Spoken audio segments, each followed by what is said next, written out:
Hello everyone, I wanted to talk about the Ubiquity Networks Pro access point that we have here in the office. We've been using it for at least over a year, if I can remember correctly, and have not had any issues at all.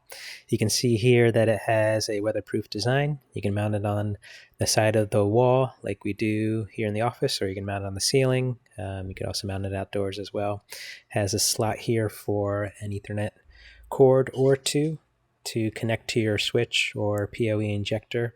And as you can see here, we have it powered over Ethernet. These do have an LED light that you can disable if you want to, or you can have it on for a cool look.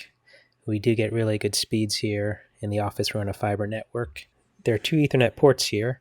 One is for the main connection. The second one you can use for piggybacking or bridging to another access point. There's also a USB port for future functionality upgrades from what I understand. It comes with mounting plates again for several different options. We have the mounting plate on the wall here, and all you need to do is put it on and rotate it clockwise. These do need a little bit of network configuration, so if you experience with that, that is great. It uses the Unifi network software, and you use that to configure it and set it up. These are PoE Plus compliant. You can use a PoE adapter or injector. I hope this video is helpful. Thanks for watching.